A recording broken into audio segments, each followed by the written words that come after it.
महासरस्वती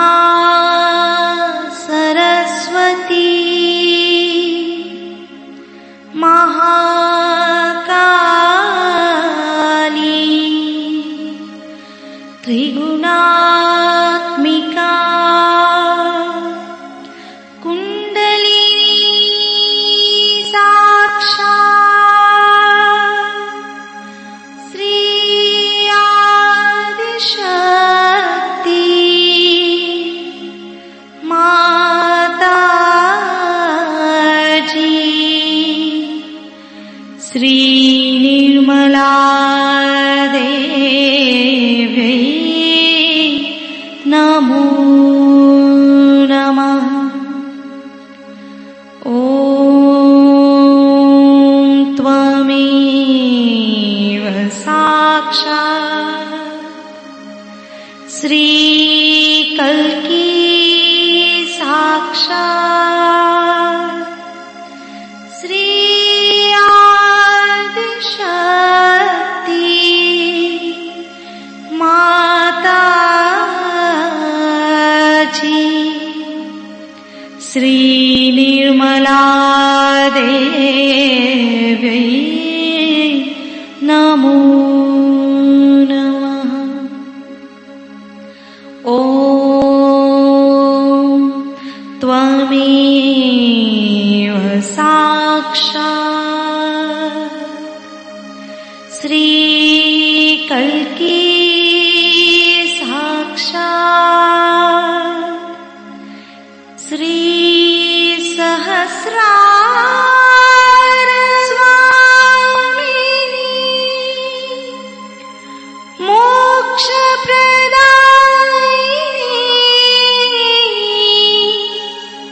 माताजी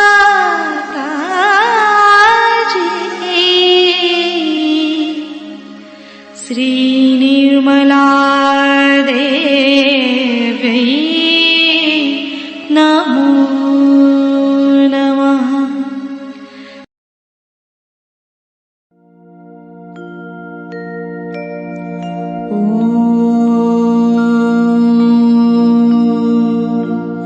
तमेव साक्षात्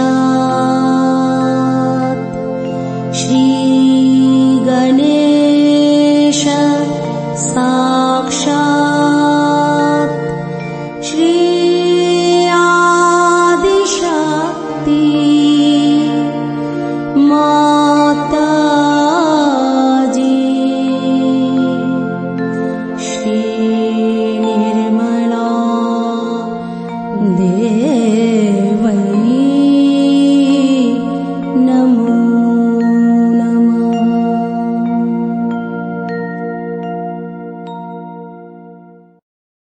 जय श्री माता जी। दोनों हाथ माँ के सामने हृदय में श्री माता जी की छवि को नमन करेंगे।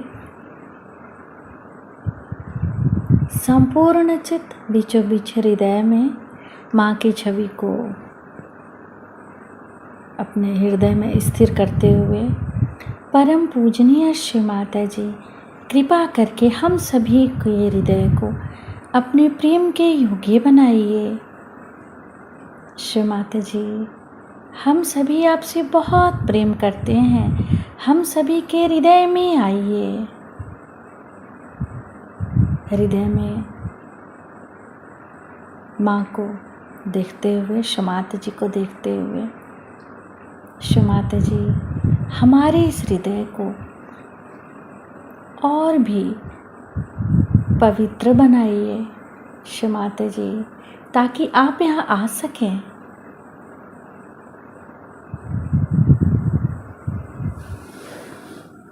धीरे धीरे अपने संपूर्ण चित्त को दोनों हाथों पे, एक एक अंगुलियों पे, श्री माता जी हम सबको क्षमा कर दीजिए, हम सभी अज्ञानी हैं।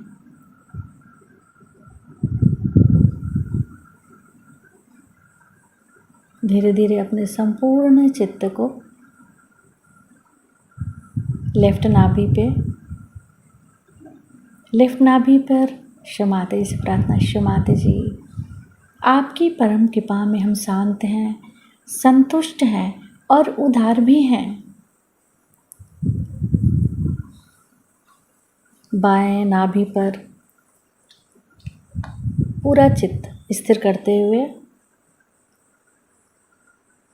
श्री माता जी हमारे बाएं नाभि में श्री गृहलक्ष्मी तत्व जागृत कीजिए। मंत्र ओम त्वमेव साक्षात् श्री गृहलक्ष्मी साक्षात् श्री आदि शक्ति माता जी श्री निर्मला देव्यै नमो नमः। श्री माता जी आपकी परम कृपा में हम शांत हैं, संतुष्ट हैं और उदार भी हैं। कृपा करके हमारे बाएं नाभि में अपना संपूर्ण चित्त आशीर्वादित कीजिए।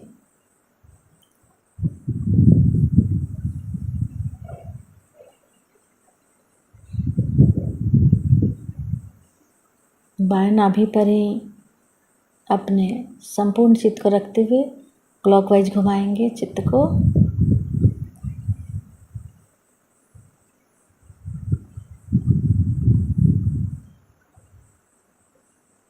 श्री माता जी आप ही दूसरी गृहलक्ष्मी भी हैं। कृपा करके हमारे बाएं नाभि में जागृत हो जाइए। धीरे धीरे अपने संपूर्ण चित्त राइट हार्ट पे, फिर लेफ्ट गुसुद्धि,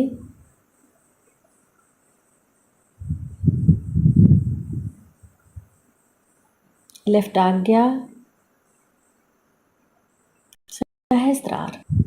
सहस्त्रार पर माँ से प्रार्थना श्री माता जी हम आपकी अमृतवाणी को सुन सके ऐसी कृपा कीजिए।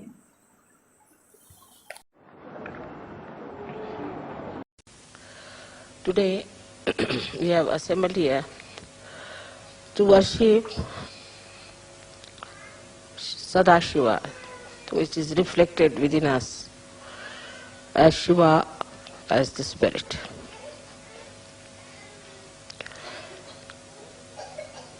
He is reflected in our heart. And as you have seen that the goal of our life was to achieve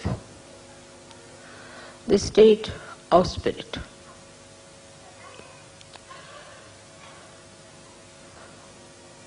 The other day I was reading some books how it was done.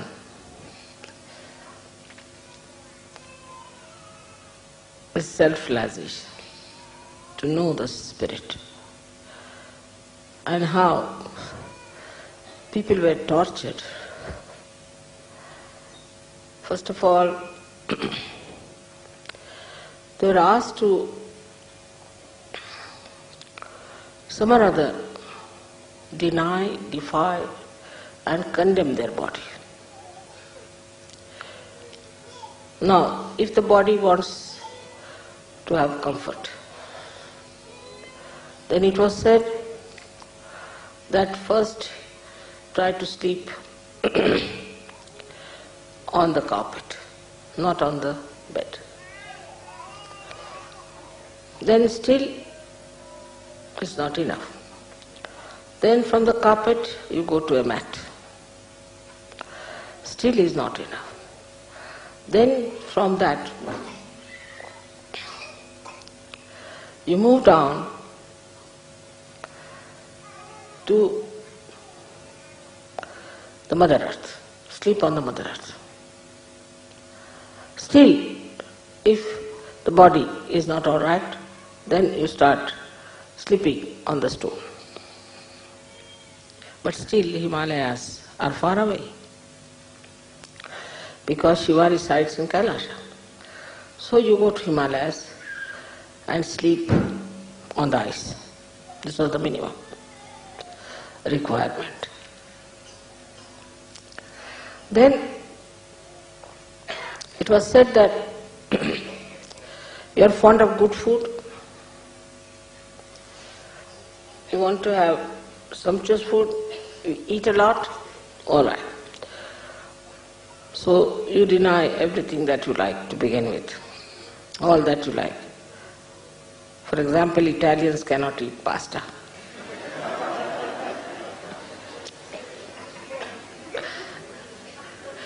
Then deny that. But that's not sufficient. After that, you start eating things which are very bitter. As in the Zen system, they give you to eat something which is like quinine raised to power 108, which is absolutely bitter or absolutely sweet. So put your tongue into test. But still the stomach is there. So if you are eating too much, you fast for 1 day. That's not sufficient. Then fast for 7 days. Then for 40 days. I mean, the month has got to be 30 days. To fast for 40 days means you are already finished. That's how if you have to do your penance for nirvana. As it is, you get a nirvana because you are finished and dead, you see. Nothing is left out of you. Nothing but bones, and these bones then become nirvana. Ultimately the death follows, so you are finished and there is nirvana, no doubt about it. Then you don't live in a house, because house is comfort. Give up your wife, give up your children, give up everyone. Now wear only one something like a cloth tied round. And go and ask for alms from people.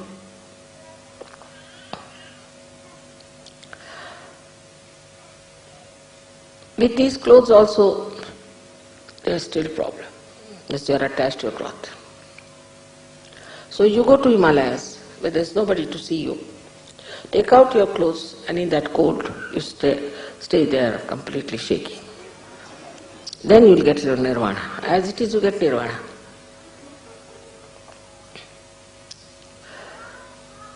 All such conditions were put as to destroy the demands of your body to begin with. You tell your body, no, nothing doing, you better work out your nirvana. The second thing was to destroy your mind, which takes you to senses, to things of joy. Supposing you want to have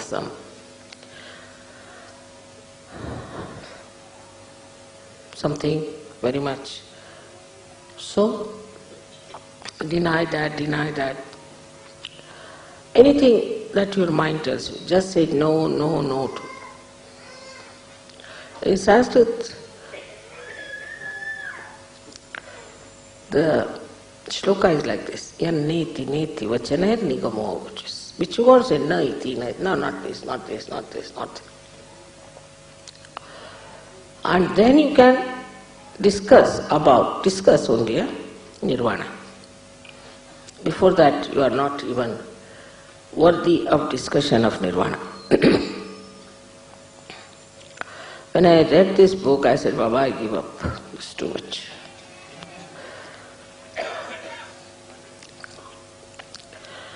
But in Sahajyoga,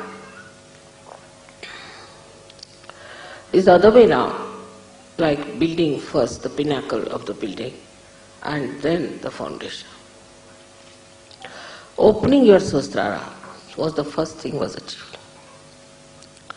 And then in the light of the Sahasrara, you have to watch yourself and see for yourself. Gradually the introspection was a better thing. Through vibrations is to see why I want this, why my attention goes to my comfort, why my attention goes to food, why to my family, why to my children, when I have to achieve the highest. So you start introspecting yourself. Then you know on your vibrations also there's something wrong with you. Then you don't try to see others. What's wrong with others? You start seeing yourself. Because it's your own ascent you have to achieve. But in the olden times, all these things were done individually. Like a one person who starts the path of nirvana, he used to go into ekant, means into lonely places. Stay away from people, avoid them, have nothing to do, and achieve this ascent, self-realization only for himself. It was not for others. Then this gentleman became absolutely exclusive. He wouldn't talk to anyone, he wouldn't meet anybody, and he would sit somewhere on top of a remote mountain. Anybody who tried to meet him, he would throw stones or say all kinds of horrible things and never meet that person.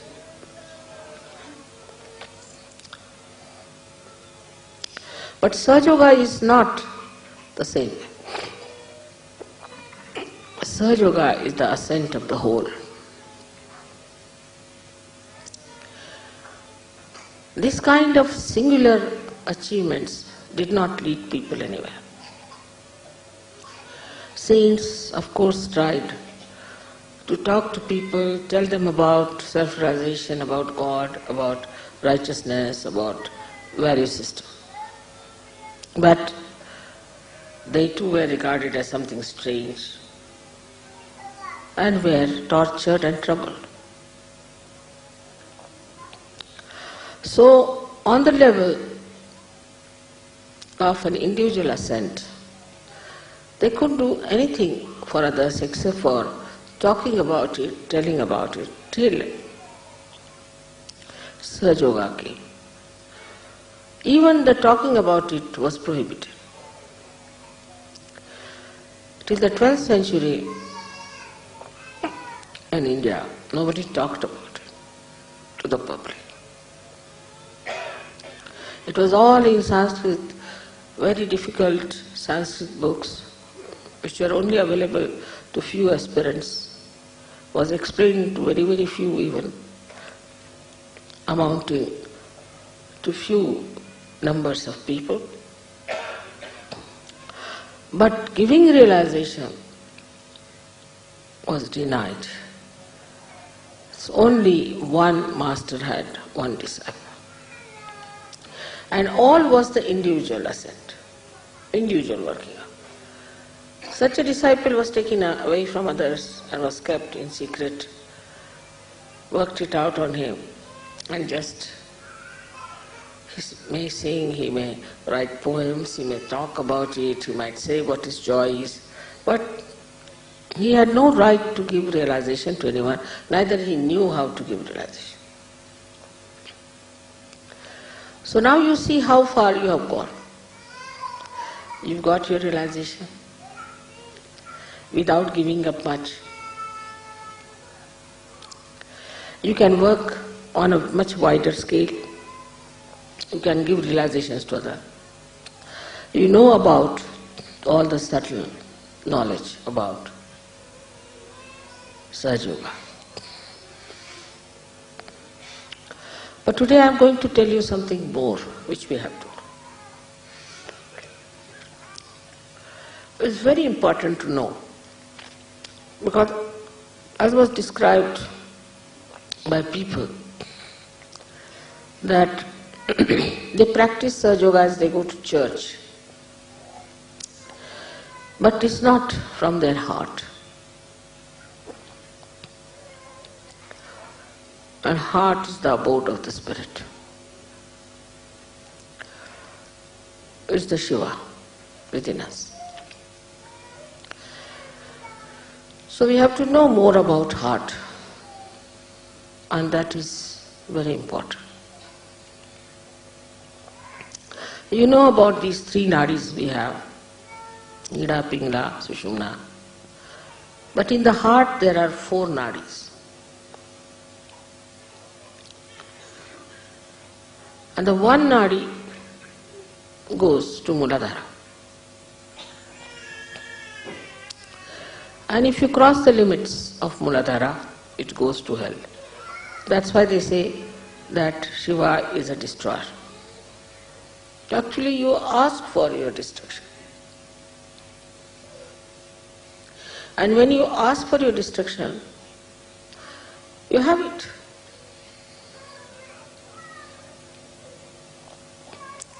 Even if it destroys anything, as I was telling, it's like when a fruit has to come, the petals look as if they are destroyed. As I am destroyed, I would say many of your things, you can call it like your conditionings, your ego, your racialism, your fanaticism, all this has been destroyed in Sahajyoga. This has to be destroyed for the beauty to come out. So when your maryadas cross beyond a certain point, you go to your destruction. In four directions there are destructions built, as there are four nadis. So now what is to be done? How are we to stop this destruction of through the first nadi going to hell? One of the qualities of Shiva is that his innocence. He is extremely innocent. He is innocent like a child. His innocence personified. So, we have to put our carnal desires, dissolve them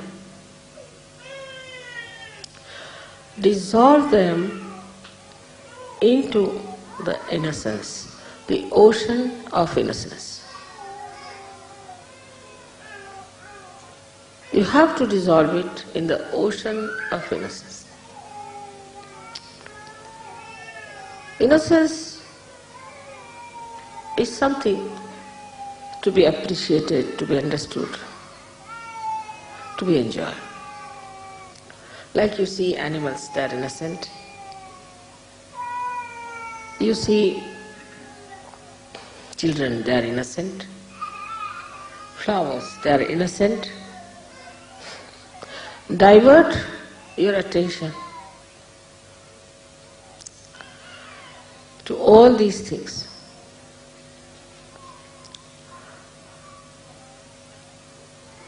You see, on walking on the street, what is there to see best is all at 3 feet height. You see at 3 feet height all the flowers, all the beautiful grass, all the children who are about 3 feet are the best. We need not see people who are above that. Just see on 3 feet level.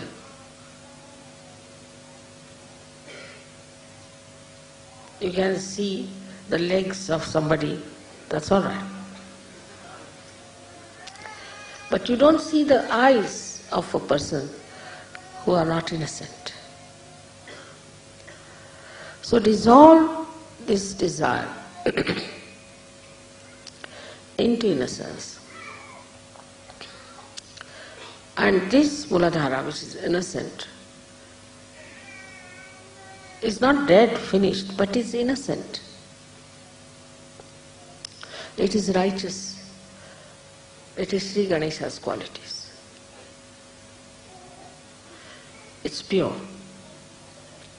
So even if you are in this world, even if you are living like a human being, even if you have children, still you are innocent. Like once, the wives of Sri Krishna, he had 16,000 wives to begin with, and the 5 more. The 16,000 were his powers and 5 were the elements. They were wanting to go to pray to some big, well-known, I should say, saint had come, a Maharshi had come. So they wanted to go and see him and pay respects. So they asked Sri Krishna's permission. But when they went, they found the river was all in speed. So flooded, they could not cross over. They came back, they said, how can we cross over this river? It's all in speed. So this Krishna said, all right, you just go and say, if Sri Krishna is Yogeshwar, and if he is absolutely innocent about sex, you go down. They said, how can we have so many wives, what is he talking about? So they went down and said this to the river, and the river went down, and they were surprised that this husband of ours is saying all these things.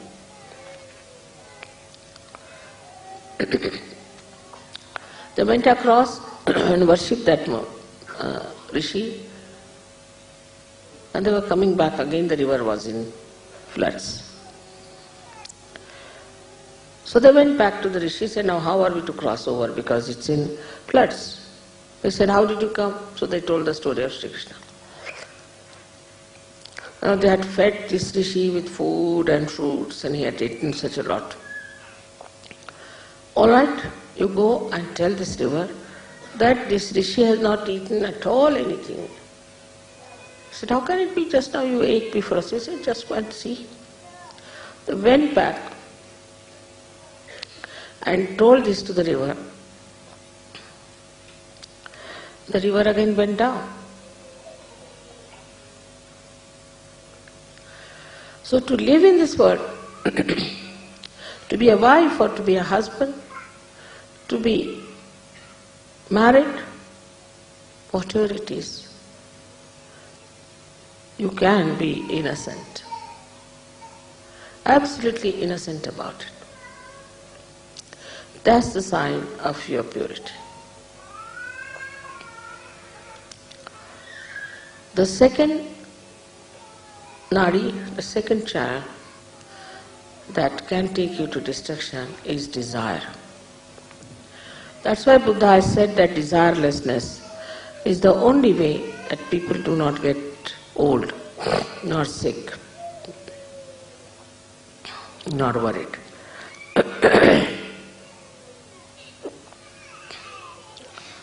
Now this desire that we have, I want this, the West is much more than anywhere else, because the entrepreneurs are every day producing new things. Say for example a hairdress, so the women want to buy this wig or that wig, it's my desire, I must have this wig to put on my head. The another one says, all right, I must have this one. And the desire for men is, oh, if he is having a Rolls Royce, why shouldn't I have one? They cannot enjoy somebody else's Rolls Royce. It should be your own, that I should have the possession. Desires can be of any kind, not only material. The desires could be also quite mental. I must possess this woman, I must possess this child. All kinds of possessions that work into you as desires. I wouldn't say it is because of attachment.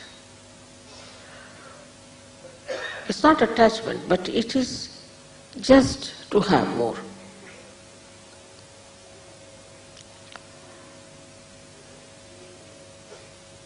Go on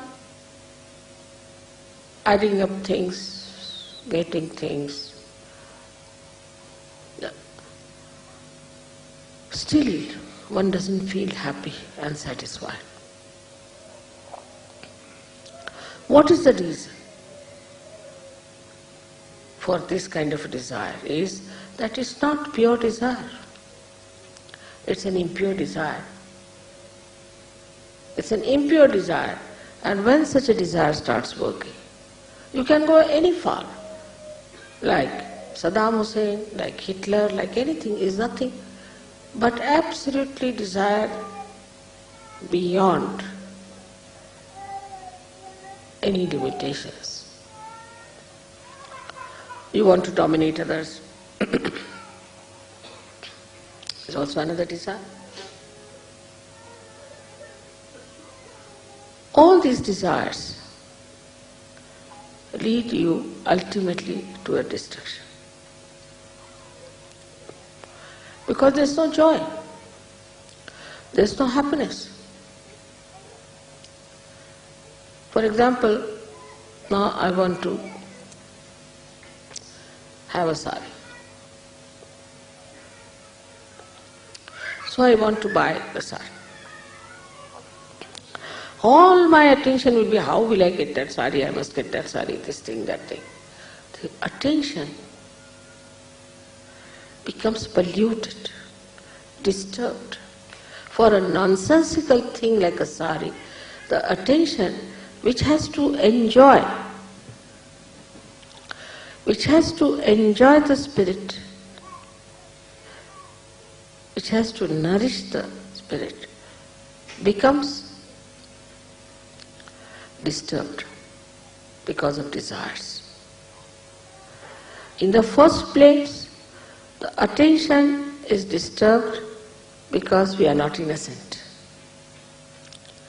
In the second place, the attention gets into turmoil because we have desire.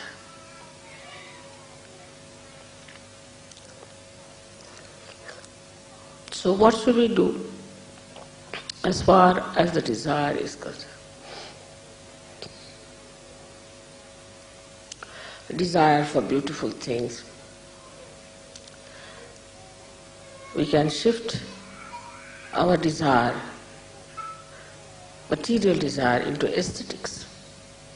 I'll have one thing, but which is really aesthetically rich. Because that's the quality of Shiva, that he gives aesthetics to everything. Now supposing this looks very plain, simple, and you may say that mechanical.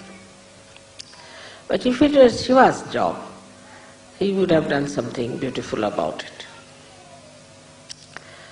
So the quality of Shiva is that he beautifies everything that is created by Brahmadeva, evolved by Vishnu. He is the one who does the subtle work of creating aesthetics. You see my photographs many a times with so many lights, this, that. It's all his job. He's doing it. He throws lights in such a manner. He works out in such a manner. Just he wants to convince you about me. It's his job. So his job is to create aesthetics. Aesthetics of behavior. Aesthetics of poetry. Everything that is created, is made beautiful, is joy-giving by Shiva. That's his quality. So whatever you desire, if you start working it out, desiring for something aesthetically handmade, nice thing,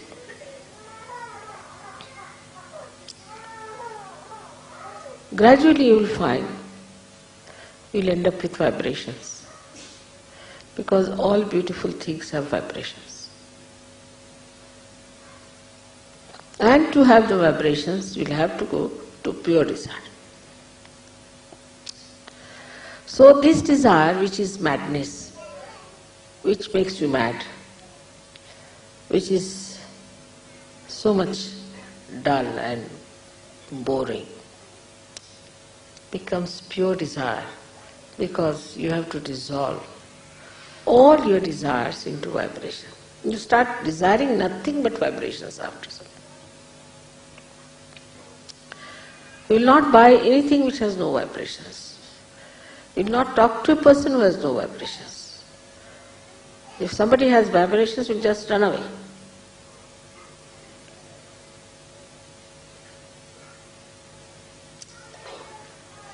I have seen people running away from some people as if some monkey is after them. When I look around, I find there are people who are drunkard or somebody coming or something. They might have been drunkard themselves once upon a time. But now they run out. No. Not now, no more. We had 3-4 hippies to begin with who came with me to India. They are normal like you, they were become Sahajyogis. And 4-5 hippies came to my program. It was in Rahuri. They got a fright of their life. Oh no, oh God. I said, what's the matter with these? Why are you so frightened? So I turned around to see these hippies, and by the time I turned around, they were out. They were no more there. So then what happens? All desire ends up into Chaitanya, into vibration. And if it does not, then you must know there's something still missing. But if you do not do this, then you end up into your destruction. So to say that he is a destroyer is a very one-sided statement. He has both the powers. He has the power to give you vibrations. He gives you vibrations.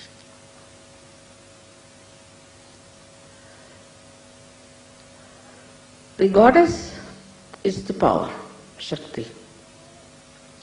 But he makes the vibrations. It's like these are the fingers, all right. But if they tickle you, then it's Shiva. The fingers are that of the goddess, all right.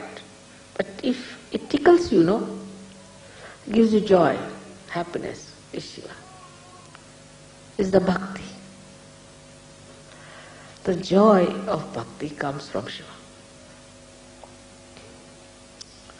Today only I was explaining how one lady who was a Devi Bhakt and has done so much study of bhakti and all that and knew so much, just merged into me. I just couldn't understand her, what she has done. Because normally people don't do. When they are reading about Devi, they think, all right, this is Devi, this is Mataji. This is separate things. They don't know they are reading about Devi. So she said, Mother, I just identify. It's written that how you are gentle. The goddess is gentle. How she touches me. How she looks after me. How her attention is on me. Like there's a sentence, Kataksha, Kataksha, Nirikshan. Every glance is an inspection. Not inspection, not a very good word, but Nirikshan means inspection, divine inspection. So all the time I feel that it's you are all the time When I listen to music, I feel now, see, she's looking at me. She's feeling me. She's nourishing me. All the time I feel your love. That's how the bhakti comes in. So if you have vibrations, that doesn't mean that they are something dry, see? No. It means the joy of bhakti.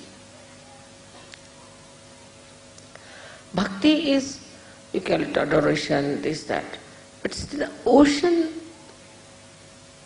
of love that is God.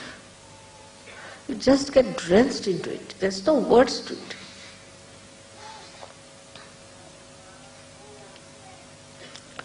And that is what, when you feel, you must know that you have taken the spirit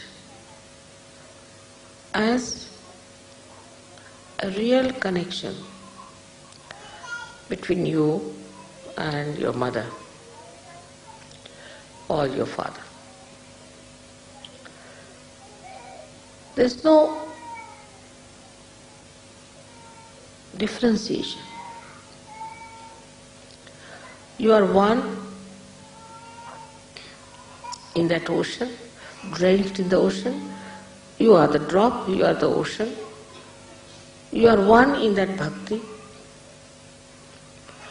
And that bhakti cannot be mechanical. Because not man-made.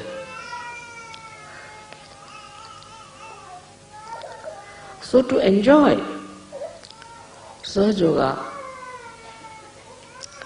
you must know that it's not dry vibrations only, but it's the bhakti. That is the joy of Shiva's quality of joy, that he adds to our life. Everything seems to be surrounded, resounding, same thing, the joy. That I am loved so much by God, that God loves me, that I have a meaning in life, then the ego drops out, first of all. And also the conditionings drop out.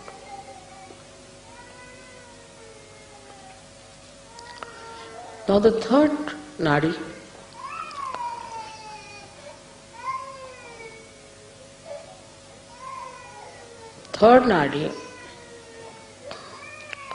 is the nadi by which we feel attached to someone. Like, this is my child, this is my husband, this is my family, this is my wife, this is my father, this is my mother. In the beginning of Sahajyoga, of everyone, when they are just the beginners, so they talk about their whole family. My father is like this, my mother is sick, my mother's sisters, brothers, this, that, real, this thing is not well. As if, you see, we all have taken a contract. What should I do? Like today somebody said that, you see, they lost their first child. First child they lost. Because the child was sleeping in another room. I said, small children should sleep with mother, and mother must look after the children. It's a simple thing. I mean, in India, no mother would accept such a situation. She'll throw away the husband. So what's this? I have to look after the child. So I said, tell them that they should sleep with the child, so that they don't believe in it. So all right, what can we do? Have we taken their contract that we should look after their children even when they don't want to listen to us? So the idea is all the time, in the beginning, is that Oh mother, I have been doing Sahajyoga for 1 month, but so far my financial condition has not improved. As if they are going to sue me for that. As if I have let them down. But they don't want to see that you have just now come to Sahajyoga. Or even if you have been in Sahajyoga for so many years, you have not been a Sahajyogi. Something missing, you don't deserve. Something wrong with you, not with Sahajyoga. But they feel that Sahajyoga is something which has got the contract. Immediately they'll inform you. Now somebody is sick there, somebody, send 5 Sahajyogis. For what? These attachments start working within us. Now some people have seen very attached to their children. And they go on pampering, my child. And suddenly they discover the child is a devil's child. The child starts answering back, saying all kinds of things, beating the parents, misbehaving. And then they suddenly discover that this is the child whom I have been looking after, giving so much love. And they feel even worse because I have done so much for my wife and she is treating me like this. I have done so much for my husband and he is treating me like this. Why do you do so much? There is no need. And if you are doing it, you just do it and forget it. I never feel that way. I know of Sahajyogis for whom I have worked very hard and they have gone down. Only thing, if I feel anything, God knows where will they jump, where will they be in hell, what will happen to them. That's the only concern. Not the concern what has happened, because nothing can happen to me. But if they have been sinful, I just get worried about their future, about their lives. That's different. So this kind of attachment, that is, we call it in Sanskrit, is mamatva. This is mine, that's my child, my this thing, my that. Who are your relations are Sahajyogis. Remember this. It's the sentence you must remember. My relations are Sahajyogis only. And anybody who plays against Sahajyogis, troubles Sahajyogis, that person could be my own wife, could be my own child, is not mine. I will not allow such a thing to happen. This relationship is all right till Sahajyogis are one with each other. As soon as somebody tries to harm any other Sahajyogi, then I am not with that person. I have seen there are many like that, but very good Sahajyogis. They will never side with their wives, never side with their children, because they know if you are siding with them, you are making them sinful. You are destroying them. They are worried about their ascent. So they never allow anybody, a relation of theirs, to trouble others. I have seen some children who are extremely naughty, very troublesome, very violent. And the parents just saying, Mother, put them right. We leave it to you.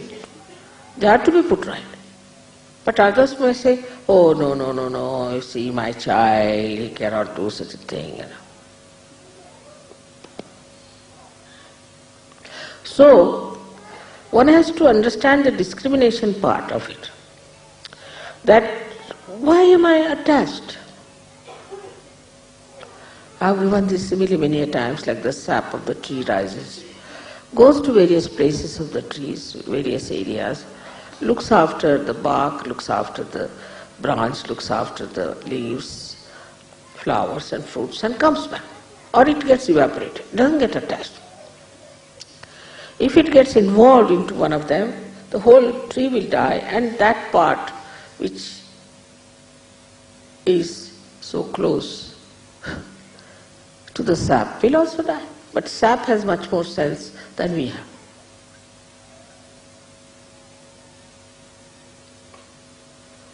To them, husband so important. I mean, so many problems of husbands, wives, this, that. My God, I sometimes think, what is this? That's why they used to say, take a sannyasa. So nobody can talk about wife, children, nothing. You have to be a sannyasi. First of all, be a sannyasi. So no headache to the guru. As soon as you start talking about any one religion of yours, the guru would say, all right, you get out. Nothing doing. No good. But in Sahajyoga has much deeper work to do. It has to penetrate into the society, into the political life, into economic life. You have to emancipate the whole world. Try to understand your responsibility. They are not only here for one ascetic ascent. No. How much wisdom you must have, how much love you must have, and how much discrimination you must have to understand that you are chosen for the emancipation of the whole world.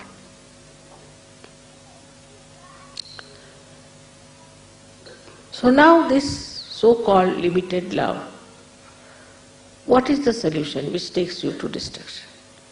Is the unlimited love.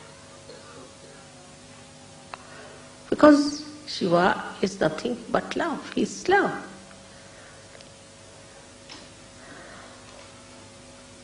Love is that corrects, that nourishes, that wants your benevolence. That's what Shiva is. It wants your benevolence. It looks after your benevolence. So when you are looking after the benevolence of others with love, then the whole life changes. The whole pattern changes. And you really enjoy it because you become one with so many. Concerned with so many families, so many things, so many problems of others and us. So you just feel you are one with so many. Tasi, we have so many Sahajyogis here today. First time when I came to Italy, I must tell you, I came with Christy, what's the name of Gregor's wife? Huh? Catherine. And she's the only one who knew Italian. And we had told some newspaper to reserve some sort of a hall and advertise for us. Nothing was done. So when we came, we couldn't find anyone. So I went round with her to put the posters. But still nobody came. And today we are so many. But we must know that we are bound to each other by love. And the love that is for our benevolence, for our ascent. And then you just start enjoying everyone. Then you don't think what race you are, what country you are, what this thing you are, nothing. Sahajyoga, finished. So you become a universal being. And this attitude has to be achieved. When I hear that some Indian girls are tortured and troubled, I think, how can they do it? Or somebody who is a black skin, they are tortured. Or some Indians are treating somebody because they are of low caste.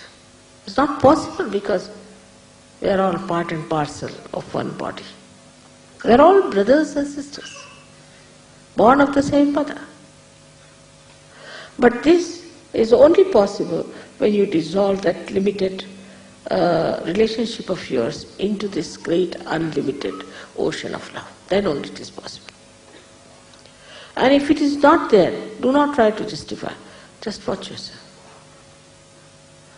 See for yourself. Are you really in love with everyone?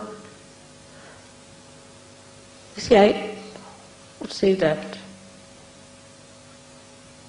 all the time when I'm supposed to go for shopping, I just think, oh, this one will be nice for this one. That will be nice for that one. For myself, if you say, it's impossible for me to buy anything for myself. Impossible situation. Unless it is absolutely immediate or some problem is there, if I'm just without it. I won't even buy a drink for myself, even if I'm thirsty. Because the whole thing is the joy of others. Oh, this will be nice for that person. This will be good for that person.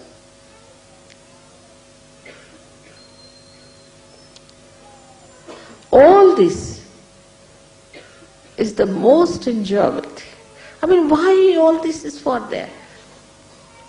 After all, think about yourself. Why am I here? I am here to enjoy everyone, everyone. They are all realized souls. Such beautiful lotuses. I am not going to stoop down to the mud. Now I am a lotus. That is the way you open the heart. The lotus of your heart. And the fragrance of such a person is so beautiful. It's so beautiful.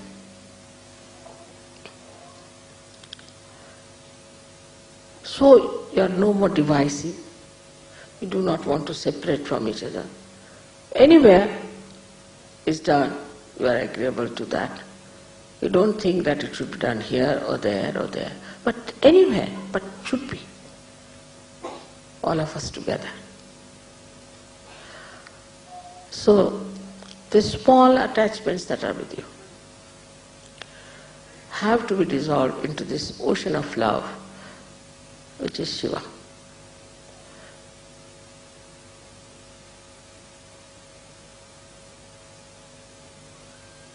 Fourth one is the most important for all of us, is to know that there is a nadi which passes through left Vishuddhi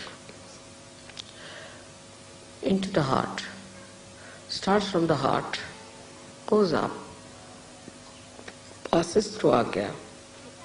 It has 4 petals and opens up.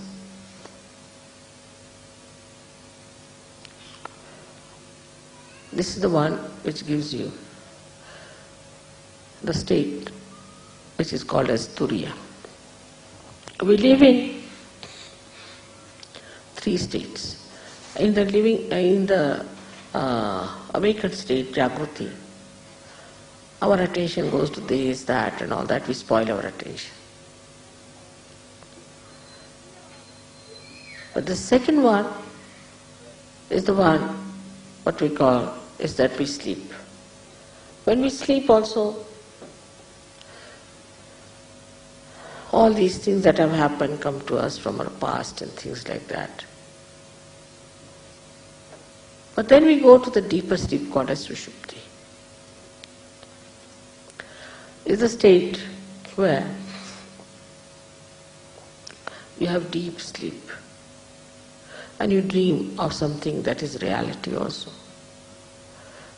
You may dream about me, like it's the ethereal part of the subconscious where some beautiful informations are passed out. Supposing I come, say, to Italy. Italians might know in their Sushupti that I have come here, or maybe anybody might know, depends on. But the 4th state is called as Turiya. There are 2 more states. You are in a Turiya state, is the 4th state. Turiya means 4th. 4th state is where that you are in a thoughtless awareness state. When there is no thought, just think of it. When there is no thought, you have to be innocent. When there is no thought, you have to have vibrations. When there is no thought, you cannot be attached to anyone.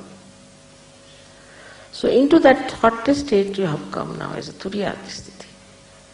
And in this state when you are, these 4 petals which are within you have to open out in your brain. They come from your heart to your brain.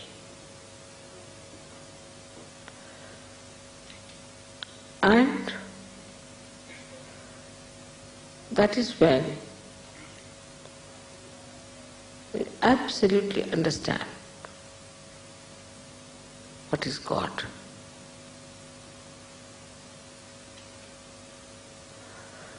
Absolutely know what is God is. That is the time when one receives the real knowledge.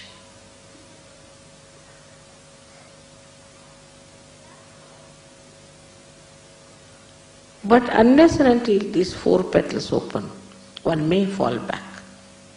And that's why some of the Sahajyogis who are still meddling with things which they should not do, go down.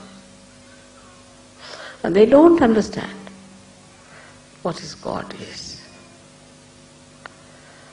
But it's not the understanding, you understand this one little point, that it comes from your heart into your brain, not from your brain to your heart. It comes as if the ambrosia of your bhakti covers your brain. Absolutely. Say for example, Shankaracharya wrote a beautiful treatise called as Viveka Chudamani, where he described what is God, this, that, and Viveka means the conscience and consciousness and all that he described, quite a lot. But there was one horrible fellow called Sarma who started arguing with him and he got fed up. Shankaracharya. He said, no use talking to them. So he just wrote Saundarya Lahari.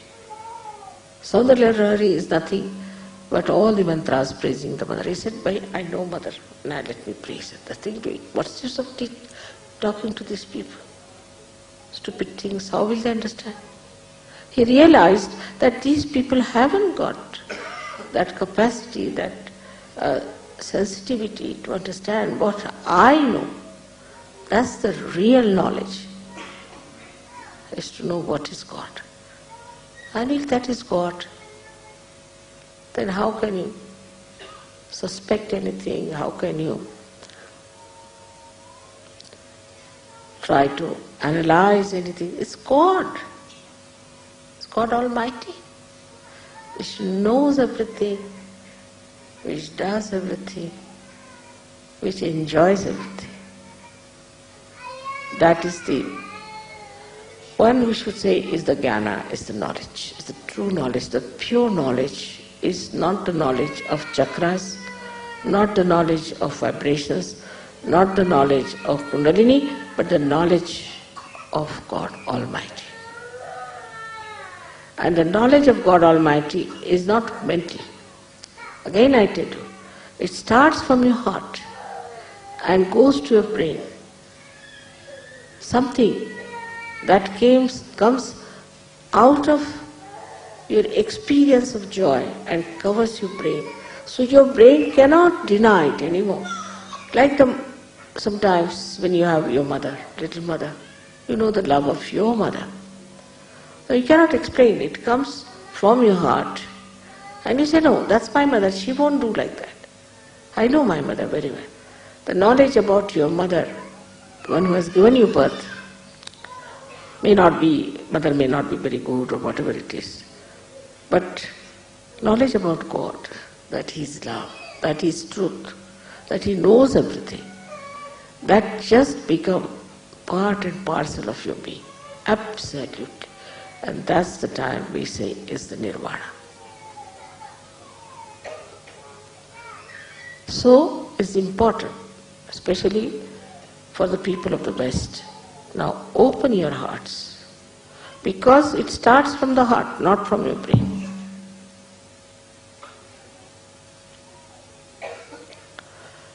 Do not judge people on vibrations. Judge yourself all the time. I had told that Shiv Puja means more explanation, more understanding, more this thing, because in other pujas we do all these mantras, this, that. But in this puja is to know the knowledge, it's God. And to know that you know God itself is so great. Whatever it is, she may be Mahamaya, she may be anything, but I know. It cannot be described in one book, it cannot be described in 100 books. It cannot be described in words, but to know that's God. After all, that's God, God Almighty. And that gives you that beautiful surrender, where you just feel absolutely secure